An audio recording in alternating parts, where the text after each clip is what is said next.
They said he was a man of stature, a respected name, a grieving widower raising a disabled daughter.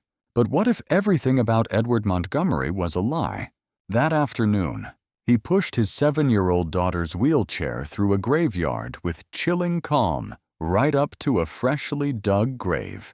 No last words, no mercy, just the sound of wheels rolling toward betrayal. And yet, someone saw everything. Not a person, but a golden retriever.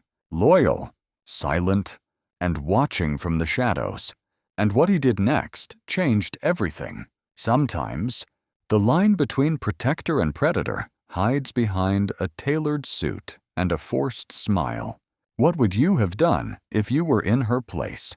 What does justice look like when the truth depends on the eyes of a dog? Share your thoughts below. I'd love to hear what you feel after this one. Let's see how it all unfolded. The chill of late autumn had sunk its teeth deep into Oak Hill cemeteries. A raw, mournful wind whispered through the gnarled branches of ancient oaks, sending flurries of leaves, crimson, gold, and a brittle, sorrowful brown, skittering across the faded inscriptions of forgotten lives. The air was thick with the scent of damp earth and decaying leaves, a silence so profound it felt like a held breath, heavy and expectant. Edward Montgomery, a man whose tailored suit seemed an affront to the raw grief clinging to the air, pushed the wheelchair along the gravel path. His face was a mask of stony resolve, jaw clenched so tight a muscle pulsed rhythmically beneath his skin. His eyes, cold as the granite markers they passed, stared straight ahead, unseeing. In the wheelchair, 7-year-old Sophia, a small, fragile bird in her wheeled cage, clutched a worn, plush rabbit named Patches. Its button eyes stared blankly ahead, mirroring the unease that had begun to coil in the pit of her own small stomach. "Daddy." Sophia's voice was a thin, reedy counterpoint to the oppressive silence. "Who are we visiting today?" No answer. The only sounds were the crunch of gravel beneath the wheelchair's tires and the rustle of wind through the skeletal trees. "Did we bring flowers?" "Daddy." She tried again, her small hand instinctively tightening on Patches. Mommy loved white flowers the best. Remember, Edward's grip on the wheelchair handles merely tightened. His silence was an entity in itself, a heavy blanket smothering her tentative questions. Each unanswered word a tiny stone added to the growing wall between them. "Why is the sky so sad today?" Sophia murmured, more to Patches than to the unyielding figure behind her. "Daddy, I'm cold." Her breath misted in the air, a fleeting testament to her fragile warmth. A distance behind them, a flash of gold against the somber tones of the graveyard. Buddy, a golden retriever whose loyalty was as pure as his pedigree, moved with a hunter's stealth. He kept low to the ground, a shadow of unease, his magnificent plumed tail tucked, ears flattened against his noble head.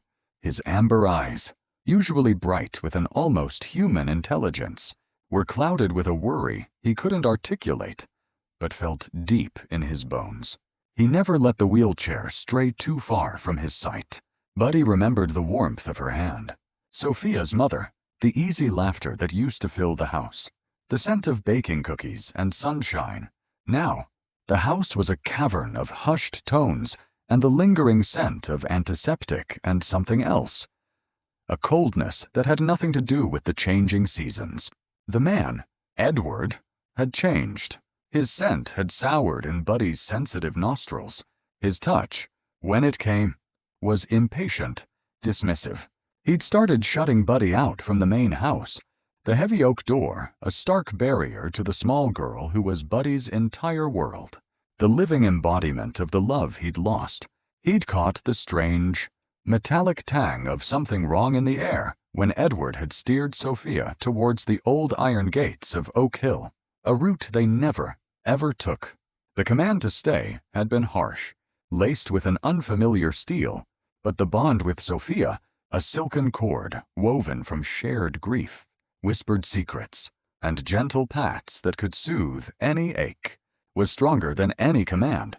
He'd trailed them, a silent, golden phantom, using the cover of ancient tombstones and overgrown, weeping willows, the faint, sweet scent of Sophia's lavender-scented soap, a desperate beacon in the encroaching gloom.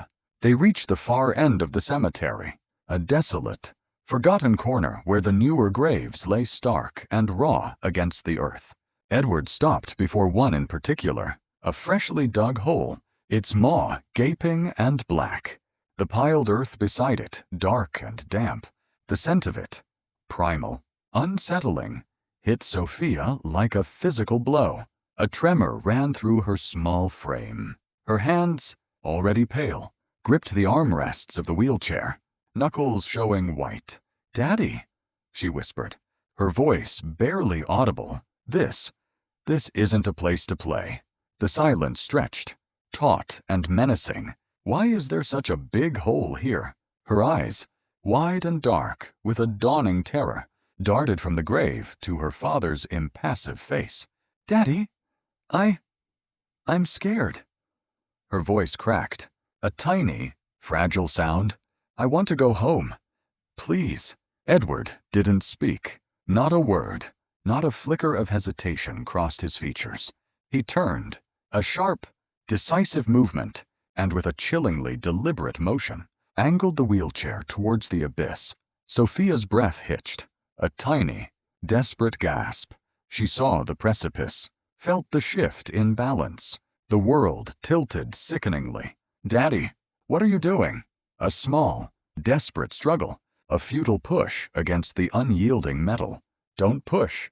Kong Kong Muon, I don't want to." Her words were cut short by a sudden, brutal lurch. The wheelchair tipped. A shriek, thin and piercing, ripped through the graveyard's heavy silence. A sound of pure, unadulterated terror, before being swallowed by the damp earth of the open grave. Then, a sickening thud. Sophia lay twisted and stunned at the bottom of the pit. The cold, unyielding metal of the overturned wheelchair, a cruel cage, pinning her legs, dirt, cold and gritty, clung to her tear-streaked face. A grotesque mask. The impact had stolen her breath. A brutal fist clenching her small chest. Before the pain, sharp, searing, and terrifying, flooded in, followed by a cold dread that seeped into her very marrow. "Daddy!" Her voice was raw, hoarse, laced with a betrayal too vast, too monstrous for her young mind to comprehend. "Don't leave me." "Ba oi, Daddy." Above, the rectangle of gray sky seemed impossibly distant. She saw his silhouette briefly, a dark shape against the fading light. Then, he turned and walked away. He didn't look back, not once. Each footstep on the gravel path above was a nail hammered into the coffin of her hope. A final, irrefutable act of abandonment.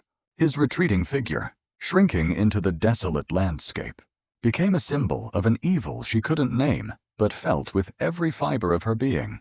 From behind a weathered stone angel, its carved face serene and tragically uncaring, Buddy had witnessed everything. A low growl rumbled deep in his chest, a sound of primal confusion and dawning, unbearable horror. His powerful body trembled. He took a step back, then another. The instinct to flee, to escape the terrifying aura of the man, warring with the fierce, protective love that bound him, body and soul, to the small, broken figure now lying helpless in that terrible hole. The loyalty won. It always did. It was the core of his being. He burst from his hiding place, a golden arrow suddenly loosed, aimed at an almost impossible salvation.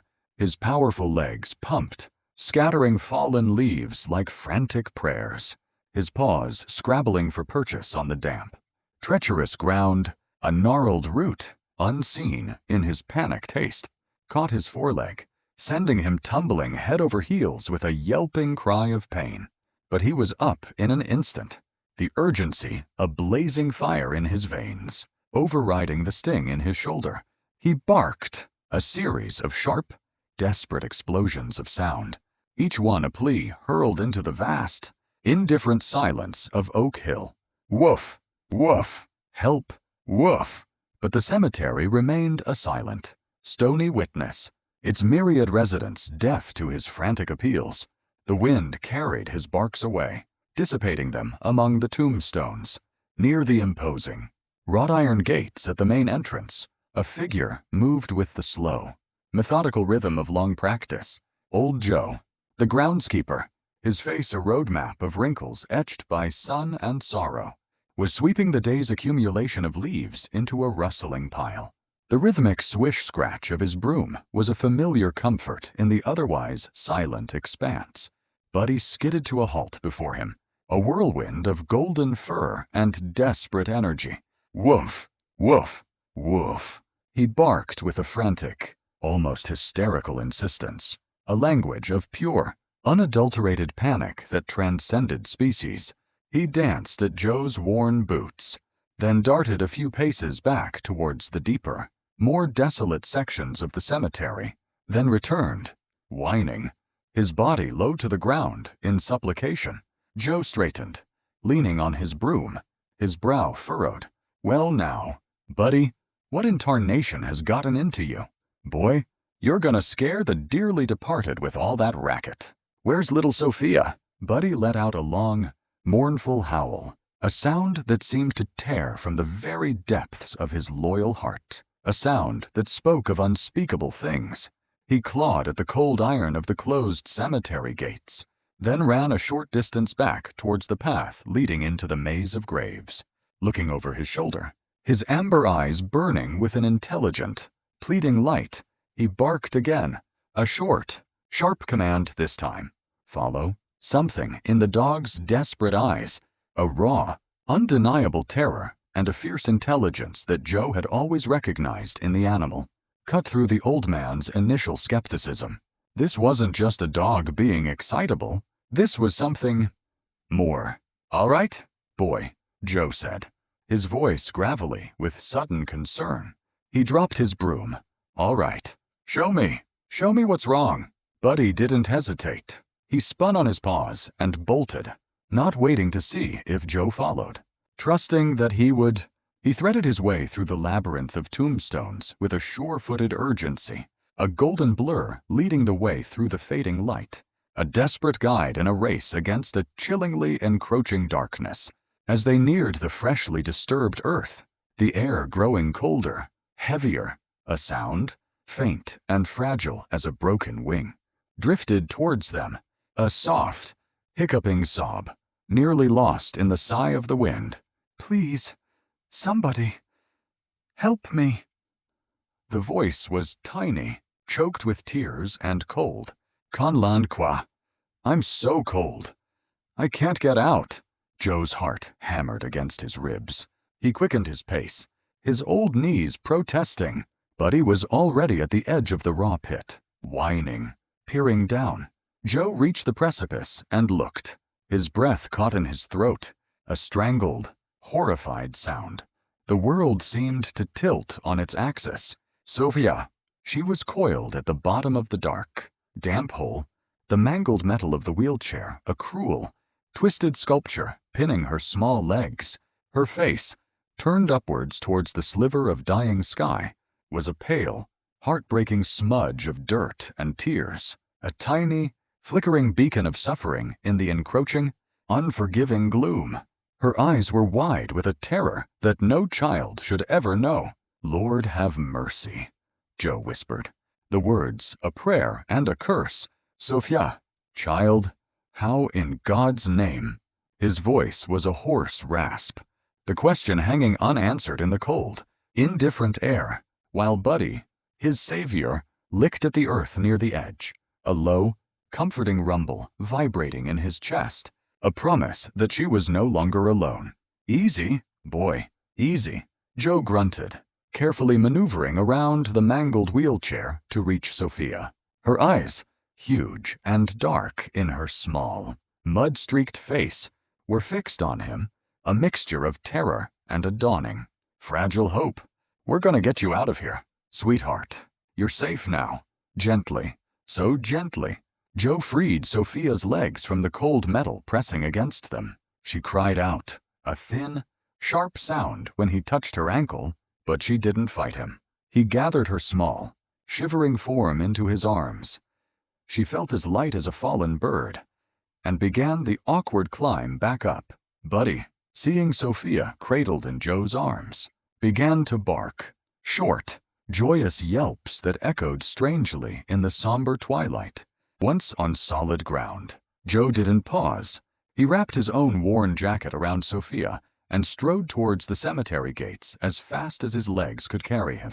Buddy trotting close beside, nudging Sophia's dangling hand with his wet nose every few steps. The small cottage Joe shared with his wife, Clara, sat just beyond the cemetery walls, a beacon of warmth and light against the encroaching night. Clara met them at the door, her kind face etched with alarm at the sight of her husband, breathless and pale, carrying the dirt-covered child and the agitated dog.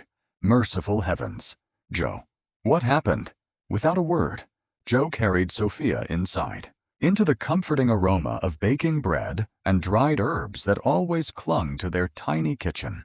Clara, a woman whose maternal instincts were as deep as the lines around her gentle eyes, took one look at Sophia's terrified face and her husband's grim expression and sprang into action. A warm bath was drawn, scented with lavender. Clara grew in her window box. Sophia's soiled clothes were replaced with a soft, flannel nightgown that had once belonged to their granddaughter. Wrapped in a thick, hand-stitched quilt, Sophia sat on a small stool by the crackling wood stove, sipping warm milk sweetened with honey. Buddy lay at her feet, a golden sentinel, his head resting on his paws, but his amber eyes never strayed from Sophia, save for an occasional wary glance towards the curtained window and the darkness beyond.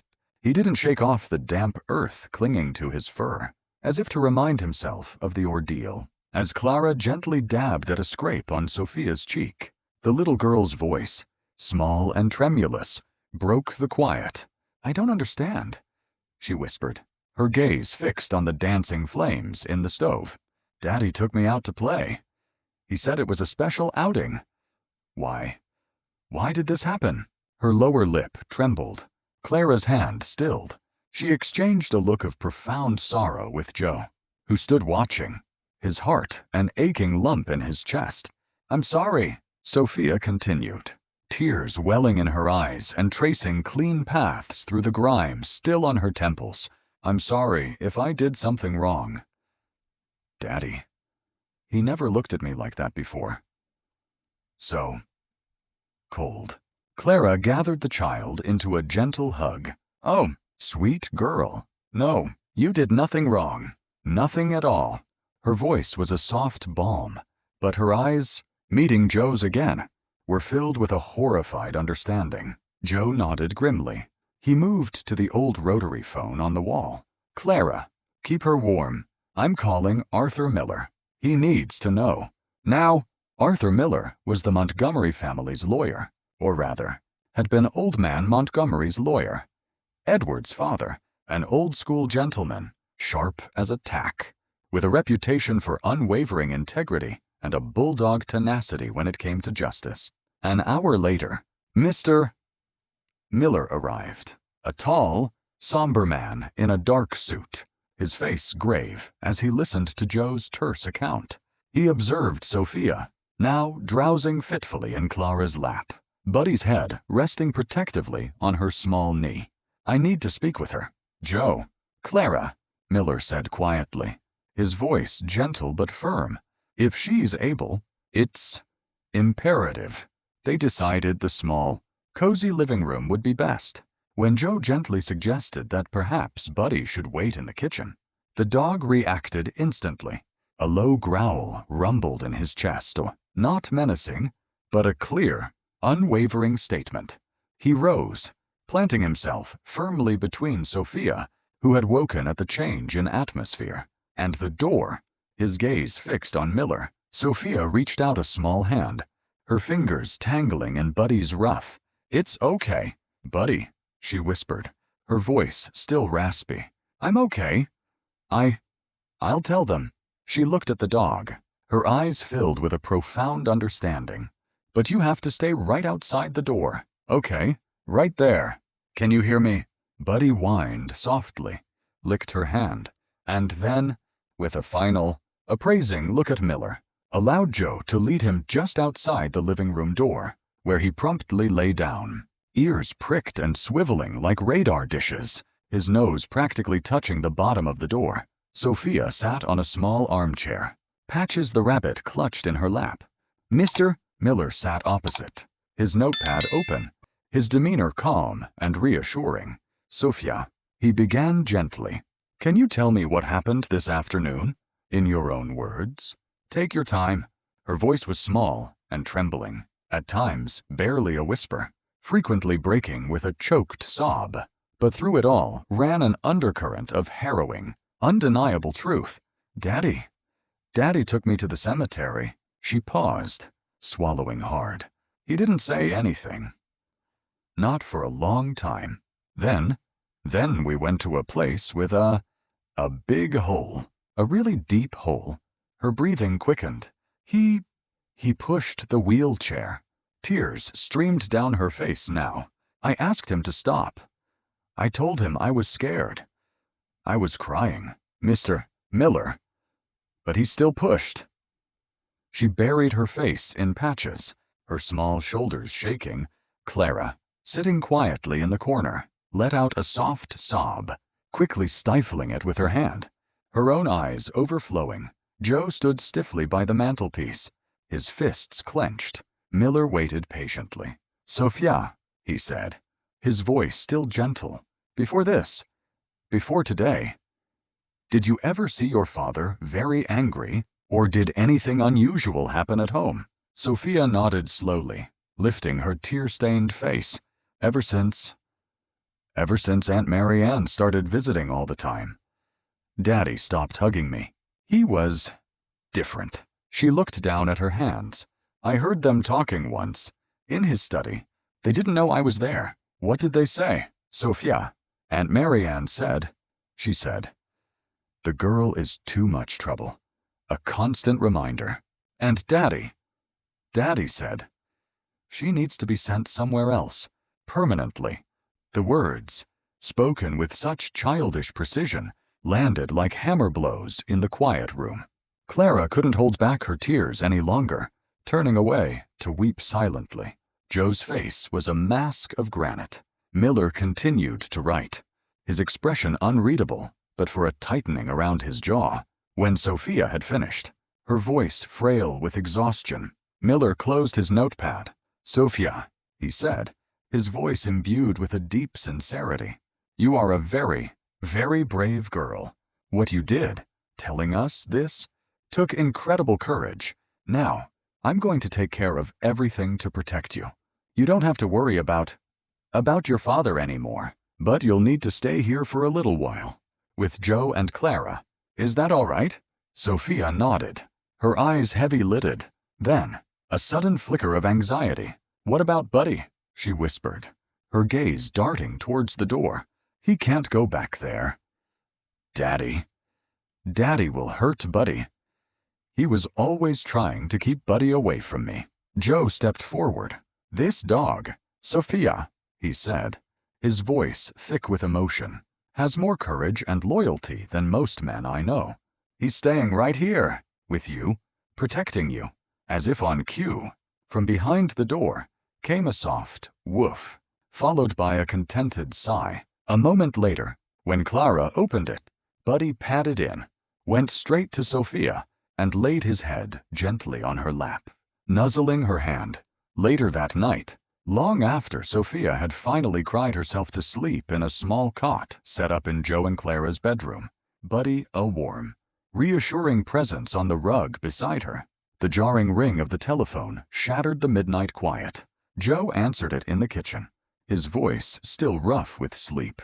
He listened, and Clara, watching from the doorway, saw his face pale, his eyes harden.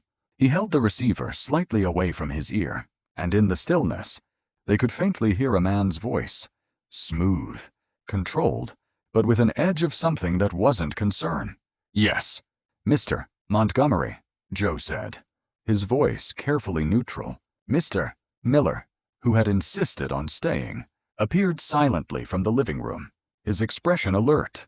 Edward Montgomery was on the line. My groundskeeper, Joe. Yes, Edward's voice, though distant, now carried a note of carefully manufactured panic. I can't find Sophia. She vanished from her room sometime last night. The dog, Buddy, he's gone too. I've looked everywhere. I'm worried sick. Miller caught Joe's eye and made a sharp, subtle gesture. Keep him talking. Play along. In the bedroom, Sophia stirred at the sound of her father's name, even filtered through the wall. She sat bolt upright, her eyes wide with a renewed terror. She whimpered, her small hands reaching out, clutching at Buddy's thick fur as if he were her only anchor in a raging storm. The dog instantly licked her face, a low growl vibrating in his chest. He's lying, Sophia whispered frantically to the dog, burying her face in his neck. They want to find me again. Buddy, you can't let them take me. Please, don't let him take me. When Joe finally hung up, Miller's face was grim. He's building his narrative, the lawyer said softly to Joe and Clara, reporting her missing to you first. Then he'll call the police. If he does that, and we can prove she was with you because he tried to kill her, we have him. He's overplayed his hand. Miller's mind was already working, laying out the necessary steps. First thing tomorrow, we get Sophia a full medical examination. We need to document every bruise, every scrape. Her testimony is powerful, but physical evidence is irrefutable. He then looked towards the sleeping child, a flicker of something uncharacteristically soft in his eyes. And Buddy, I think our hero needs a small accessory. He explained his idea for a discreet, collar-mounted camera, just in case Edward tries anything foolish, or anyone else connected to him. Before drifting back into an exhausted sleep, Sophia reached down to Buddy. The little nightlight Clara had placed in the room cast long, dancing shadows, but Buddy's presence was a solid, warm reassurance. You were the only one who believed me from the start, weren't you, boy? She whispered, her breath tickling his ear. When he started being mean. You knew, I know. No matter what anyone says, you always knew the truth. Buddy sighed, a deep, contented sound, and pressed closer, his quiet breathing a lullaby of unwavering loyalty in the fragile sanctuary of the night. The dawn broke gray and cheerless, mirroring the mood that had settled over Joe and Clara's small cottage. But miles away, in the sterile, fluorescent-lit corridors of the downtown police precinct, Edward Montgomery and Marianne Archer were putting on a performance worthy of the grandest stage. Edward's face, usually so controlled, was a mask of carefully constructed anguish, his eyes red-rimmed visaine. Marianne had thoughtfully supplied. Marianne's, draped in somber tones, clung to his arm, dabbing at her dry eyes with a lace handkerchief. I just turned my back for a few minutes. Officer? Edward's voice held a subtle, practiced tremor as he addressed the tired-looking desk sergeant. Sophia was in her room. She'd been a bit restless. When I looked in again, she and the dog, they were gone. The window was ajar. I'm terrified someone took her. She's so vulnerable. He choked back a sob that sounded remarkably convincing. Marianne leaned forward, her voice a conspiratorial whisper laced with faux dread. She's paralyzed. Officer, from the waist down. How could she possibly have gone anywhere on her own, especially in the dead of night? I fear. She paused, her perfectly sculpted brow furrowing. I fear the worst has happened. A predator, or worse. She managed to squeeze out a single, glistening tear that traced a slow path down her cheek. The police, accustomed to the frantic pronouncements of worried parents, began their investigation with professional diligence, their expressions conveying sympathetic concern. Patrol cars were dispatched. Missing person alerts were drafted. To them, it was the tragic, baffling disappearance of a disabled child, By noon, the story had hit the local news outlets with the predictable sensationalism. Bold headlines screamed from the front pages of the town's newspapers. Daughter of tycoon, Edward Montgomery mysteriously vanishes. Desperate father pleads for public's help. Beneath it, a carefully posed photograph showed Edward, his hand pressed to his brow as if warding off an unbearable pain, standing beside a large, framed picture of a smiling Sophia. The accompanying quote was a masterpiece of feigned despair. "She is my entire world. My light. If anyone has seen anything at all, please, I beg you, help us bring my Sophia home." Clara had tried to shield Sophia from the news, but a discarded newspaper left on the kitchen table caught the little girl's eye. She picked it up, her small fingers tracing the photograph of her father. Her eyes, already haunted, grew wide with a disbelieving horror. "Why? Why are they writing that?" she whispered, her voice barely audible, looking up at Clara. "Tuchuatong they ong I kok. I never saw him cry, not even when Mommy died." The unspoken accusation hung heavy in the warm kitchen air. Later, as the local evening news rehashed the story, Edward's anguished face filled the small television screen in Joe's living room. Suddenly, Buddy, who had been dozing at Sophia's feet, shot up. A low, guttural growl rumbled deep in his chest, a sound that vibrated with pure animosity. As Edward's voice filled the room, oozing false sorrow, Buddy leaped forward, barking furiously, his body a shield between Sophia and the flickering image. He clawed at the screen, a desperate attempt to silence the lies.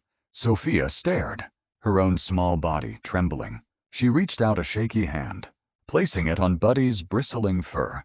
"Kau kong thai giong to jung kong," she murmured, her voice a fragile thread. "You see it too, don't you? That's not a good person. That's not my daddy." The knock on the door, when it came, was not unexpected, but it sent a fresh jolt of anxiety through the small cottage. Edward Montgomery's gleaming silver sedan was parked at the curb, Marianne a shadowy figure in the passenger seat. Mr. Miller, who had been conferring quietly with Joe, opened the door, his expression as cold and unyielding as a winter morning. "Edward," Miller stated, his voice devoid of any warmth. "What a remarkable coincidence. I was just preparing to file evidence with the court regarding the disappearance you so meticulously orchestrated. Attempted murder carries a rather stiff penalty. You know." Edward flinched almost imperceptibly, but his composure, honed by years of corporate maneuvering, held. "Miller, I don't know what wild accusations you're insinuating. I just came to retrieve Buddy." He gestured dismissively. "My daughter might have wandered off in some confused state, but the dog is my property. He needs to come home." His voice was strained, the facade cracking ever so slightly.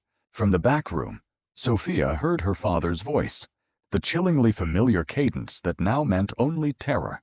A raw, piercing scream tore from her throat. "Kaung, no, don't let them take Buddy. They'll hurt him.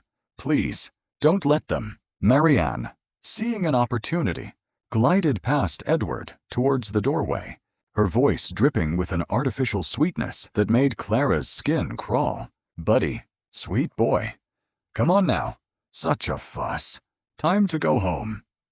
She extended a manicured hand, her smile a predatory slash. Buddy's reaction was instantaneous and terrifying. He launched himself towards the opening, not to escape, but to defend. A ferocious, snarling growl, a deep guttural sound that promised violence, ripped from his chest. He crouched low, teeth bared, lips curled back, a terrifying transformation from gentle protector to 100 pounds of furious. Golden defender, the air crackled with his rage. Joe moved swiftly, positioning himself squarely in the doorway, blocking Marianne's advance and shielding Buddy. "This dog isn't going anywhere with you, Marianne," Joe said, his voice steely, his gaze unwavering. He knows who pushed that little girl into an open grave. And so do we. Just then, the telephone inside shrilled. Cutting through the tense standoff, Clara hurried to answer it, her face pale. After a moment, she held the receiver out to Mr. Miller. It's the police. For you. Miller took the phone. Arthur Miller speaking. He listened for a moment, his expression unreadable. Yes, Sergeant Riley. I see. He paused. Sergeant, we have a minor child here who is currently under our legal and my personal protection due to exigent, life-threatening circumstances. If you wish to verify her identity or status, or if you have concerns for her welfare based on this tip, I respectfully suggest you arrive with a court order or a Child Protective Services agent. We will, of course, cooperate fully with any lawful process. He listened again, then said firmly, Understood. We will await your official contact. He hung up. An anonymous tip, Miller explained, his eyes hard as he looked at Edward. Claiming a child matching Sophia's description was seen at the cemetery and taken here. Your work, Edward, trying to use the police to harass us. To get to her, the tension in the small cottage was a palpable thing, thick and suffocating. Edward's face was a mottled red, his composure finally shattered. Marianne looked shaken. Sophia, who had crept to the edge of the bedroom doorway, clung to Buddy's fur, her small face a mask of terror. Chung tasap bitakararoi ha Buddy, she whispered, her voice trembling so violently her teeth chattered. Are they going to take us apart? They won't stop. Will they? She looked from the angry faces at the door to the determined ones of Joe, Clara, and Mr. Miller, her small world teetering on a precipice. That night, sleep was an elusive stranger for Sophia. She lay in the small cot, staring with wide, vacant eyes at the cracks in the ceiling, each one a dark river in a landscape of fear. Every creak of the old house, every rustle of leaves outside the window, sent a fresh wave of anxiety through her. Clara sat beside her for hours, gently stroking her hair, murmuring soft, comforting words. No one is going to take you anywhere you don't want to go. My love, we won't let them. You're safe here. Buddy, true to his wordless vow, lay like a tawny statue by the bedroom door, a solid, unmoving presence. He didn't sleep. His ears twitched at every distant night sound. His amber eyes, gleaming faintly in the slivers of moonlight that pierced the curtains, remained fixed on the dark yard beyond, a vigilant guardian against the encroaching shadows. In the kitchen, bathed in the solitary glow of a small table lamp, Arthur Miller worked tirelessly. Papers were spread before him. Affidavits, petitions, legal precedents. His pen scratched across the documents, a small, determined sound in the quiet house. He paused, rubbing his tired eyes, then looked towards the closed bedroom door. Tomorrow, Edward, he muttered, his voice a low, resolute whisper that barely stirred the air. Tomorrow, we drag you into the light. Tomorrow, there will be nowhere left for you to hide. He was drafting an emergency petition for temporary custody and a restraining order, armed with Sophia's testimony, Joe's witness account, and the chilling implications of Edward's own duplicity. The fight was far from over, but the lines were drawn. What did you think of today's story? If it made your day, drop a good in the comments. If it didn't hit the mark, just type 1. Got your own thoughts? I'd love to hear them below. And hey, don't forget to hit subscribe. It's free, and it really helps the channel grow. Thank you so much for being here. The uneasy quiet at Joe and Clara's cottage was shattered a few days later by a sharp official knock. Detective Harding, a plainclothes investigator, stood on the threshold, polite, but with eyes that held a deep-seated skepticism.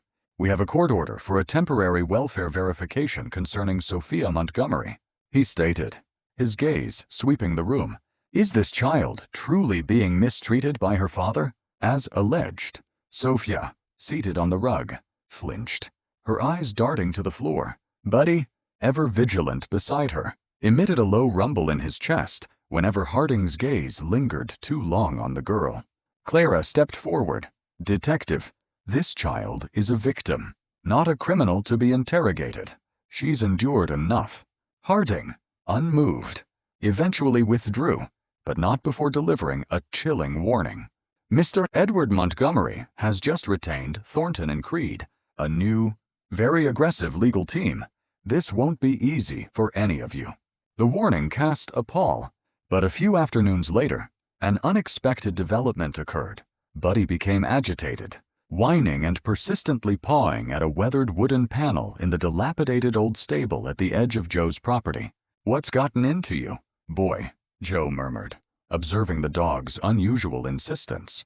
He noticed fresh scratch marks on the wood and, bending closer, caught the faint scent of disturbed dust and old paper. A spark of intuition led him to call Arthur Miller. "Arthur, you better get down here. Buddy's found something."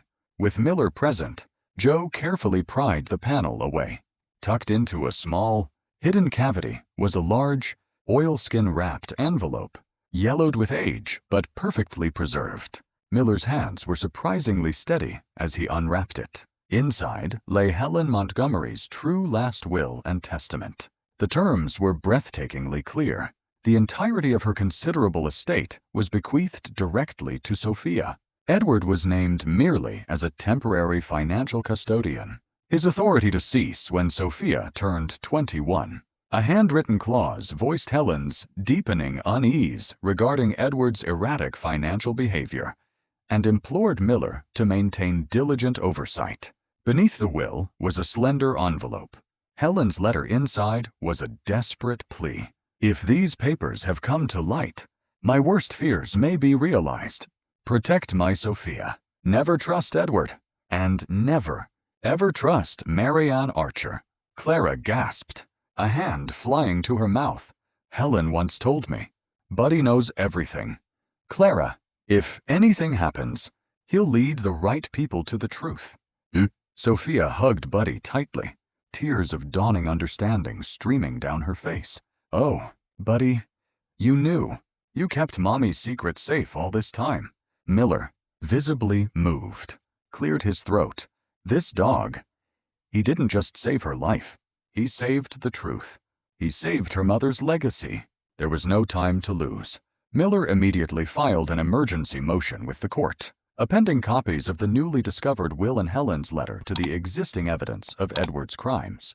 The court's response was swift. An emergency hearing was convened. Later that day, Edward Montgomery and Marianne Archer were served. A temporary restraining order barred them from any contact with Sophia. Crucially, a complete freeze was placed on all assets related to Helen Montgomery's estate. At the Montgomery mansion, the news, delivered by his new high-priced lawyer, sent Edward into a volcanic rage. The crystal Scotch glass in his hand shattered against the marble fireplace.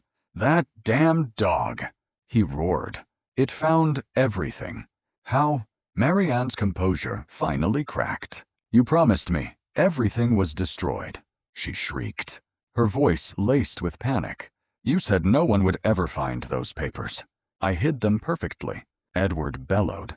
"But Helen, she practically programmed that dog with her suspicions. It's like he understands every damn word." Marianne backed away, a new, chilling fear in her eyes. "I am not going to prison for your mess, Edward," she whispered, the nascent betrayal stark in her voice. Back at the cottage, Miller outlined the next steps to Joe and Clara. "We have more than enough to bring them both to criminal trial. The asset freeze cripples him. But," he added, "to ensure conviction on all counts, testimony from someone involved in staging Sophia's disappearance would be invaluable." Sophia, who had been listening intently, spoke, her voice quiet but firm. "Mr. Miller, if you need someone to tell the judge what he did, I will. I'll tell them everything. I don't want anyone else hurt like I was." Buddy licked her hand, his tail thumping softly. His amber eyes, bright in the afternoon sun, held a silent promise of unwavering protection. The fight for justice had found its most courageous witness. The day of the hearing arrived, cloaked in a somber overcast, the sky mirroring the weighty anticipation that settled over Joe and Clara's cottage. After reviewing the mountain of evidence Miller had meticulously compiled, Helen's true will, Sophia's harrowing deposition, financial records detailing Edward's malfeasance, and the groundskeeper's eyewitness account, the court had moved with uncharacteristic speed to schedule a formal hearing that would determine Sophia's future and address the criminal allegations. Clara, her face a mixture of hope and trepidation, helped Sophia into a simple, sky-blue dress. It was a dress Helen herself had lovingly stitched years ago, a soft whisper of a happier past. "Your mother would be so proud of your courage today, sweetheart," Clara murmured, her voice thick with emotion. Buddy, a calming presence, received a new collar fitted with an official emotional support animal badge, a testament to his undeniable role in Sophia's fragile well-being. Before leaving the sanctuary of the cottage, Sophia knelt, wrapping her arms around Buddy's neck. "Kao So Kong," she whispered into his soft fur. "Are you scared?" "Boy, I'm a little scared. But if you're with me, it'll be okay." Buddy responded with a gentle lick to her cheek, his warm body a solid reassurance. The courtroom was a hushed theater of impending justice. Edward Montgomery sat at the defendant's table, impeccably dressed, his demeanor a carefully constructed mask of aggrieved innocence. He attempted an air of patrician calm, but a muscle twitching in his jaw betrayed his inner turmoil. Marianne Archer sat beside him, a study in strained composure, her face hidden behind oversized dark glasses, shrinking from the curious gazes of the gallery. When called upon, Edward spoke in measured, sorrowful tones. "I am a father, Your Honor, desperate and distraught because my beloved daughter was influenced to leave her home. I have done nothing wrong. These accusations are preposterous, born of misunderstanding and malice." His new, high-powered attorneys from Thornton and Creed immediately went on the offensive, attempting to dismiss the presented evidence as circumstantial and emotionally manipulative, and aggressively tried to undermine Sophia's credibility, citing her age and trauma as factors for unreliable testimony. A profound silence fell as Sophia was gently wheeled to the witness stand by a court attendant. With Miller by her side, Buddy walked calmly beside the wheelchair, his presence a quiet defiance against the sterile formality of the room. He lay down at Sophia's feet, a golden guardian in a den of wolves. The judge, a woman with kind eyes but a no-nonsense demeanor, leaned forward. "Sophia," she said gently, "can you please tell us, in your own words, what happened on the afternoon your father took you to the Oak Hill Cemetery?" Sophia took a breath, her small hands clutching Patches the rabbit in her lap. Her voice, though soft, carried clearly in the hushed room. "Daddy didn't say anything for a long time. He just pushed my chair. We went to the back, where the new holes are." A shiver passed through her. He stopped at a big one. "I thought maybe we were going to plant a tree for Mommy, or something. But then he pushed my chair, and I fell in." She looked directly at the judge, her eyes wide and truthful. "I was scared. I cried. And I called for him, but he just walked away." The stark simplicity of her account, delivered without theatrics, resonated through the courtroom. A quiet gasp, a muffled sob, rippled through the gallery. Several stoic journalists were seen hastily wiping their eyes. Edward's lead attorney rose, his smile condescending. "Your Honor, while this is a touching story from a clearly imaginative child, how can we truly ascertain the veracity of such a statement from a 7-year-old who has been, shall we say, under considerable influence?" Before Miller could object, an unexpected sound pierced the tense atmosphere. Buddy shot to his feet. He advanced a few steps towards the center of the courtroom, directly facing Edward, and unleashed a volley of sharp, furious barks, followed by a deep, menacing growl that vibrated with pure animosity. His protective instinct, raw and undeniable, was on full display. The judge banged her gavel. "Order, order. Mr. Bailiff, control that animal. Whose dog is this? The judge demanded, her gaze stern. Miller rose calmly. He belongs to Sophia, Your Honor, and he is, effectively, the only living, unimpeachable eyewitness to the events Sophia just described at the cemetery that day. His reaction now is consistent with his reaction to Mr. Montgomery since that traumatic event. Miller then addressed the court. Your Honor, with your permission, we have one final piece of evidence, an audio file recovered from a hidden partition on Helen Montgomery's old personal computer, a device stored in our possession since her passing, but only recently re-examined thoroughly. The courtroom buzzed with anticipation. Edward's composure visibly faltered. A sheen of sweat appeared on his upper lip. Miller signaled to an AV technician. A moment later, a woman's voice, warm, intelligent, yet tinged with an undeniable sadness and apprehension, filled the room. It was Helen Montgomery. If anything unexpected should happen to me, Helen's recorded voice said, clear and resolute, please believe in Buddy. He's more than just a dog. He understands. I've entrusted everything to my Sophia in my true will, and I need to state this clearly. I do not trust Edward with her future, or with what is rightfully hers. He has changed. The recording ended with a soft sigh as the last echo of Helen's voice faded. Edward Montgomery's face was a mask of chalky horror. Marianne, beside him, suddenly shrieked, tearing off her dark glasses, her eyes wild with panic. I didn't know he'd go that far. He made me. He pressured me about the finances, about Sophia being a burden. It was all him. The judge's gavel fell sharply, restoring a semblance of order. The deliberations, given the weight of Sophia's testimony, Buddy's irrefutable corroboration of fear, and Helen's ghostly warning, were brief.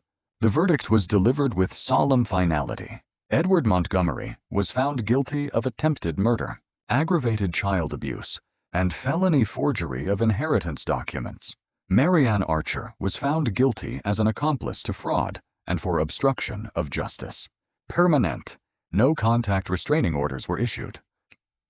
Neither Edward nor Marianne were to ever approach Sophia or her appointed guardians in any manner. Helen Montgomery's true will was upheld, and all her assets were ordered to be transferred into a secure, independent trust for Sophia, managed by the upright guardians Helen herself had designated in that newly discovered document. The media exploded with the story. Wheelchair-bound girl unmasks father's dark plot. Faithful dog Buddy, key to justice. Headlines lauded the child witness and her canine hero.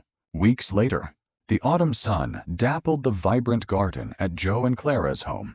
Sophia, wearing a cheerful sun hat, sat in her new, lighter wheelchair, a sketchpad on her lap, drawing a picture of a sprawling green field filled with happy dogs. Buddy lay at her feet, snoring softly, finally relaxed after the long, tense ordeal. The nightmares had begun to lessen for Sophia. The days were brighter. Mr. Miller arrived, a warm smile on his face, holding a document. Well, Sophia, here it is, the official charter for the Helen Montgomery Children's Equine Therapy Center. Although, he winked, given recent events, I'm thinking we might need to amend it to the Helen and Buddy Sunshine Center for Children and Their Four-Legged Best Friends. Sophia giggled, a bright, melodic sound that had been absent for too long. We'll help other kids, Buddy, she said, stroking the dog's soft head as he blinked awake. We'll help them find their happy, just like you helped me find mine. Buddy stretched, then nudged her cheek with his wet nose, his amber eyes shining with affection in the golden afternoon light. The darkness had been faced, and in its place, love, truth, and an unbreakable bond had sown the seeds of a hopeful new beginning. Hazamat, what did you think about this story? Did it move you, surprise you, or make you feel something you didn't expect? I'd love to hear your thoughts. Share them in the comments below. And if you enjoy stories like this one, make sure to subscribe so you don't miss the next one.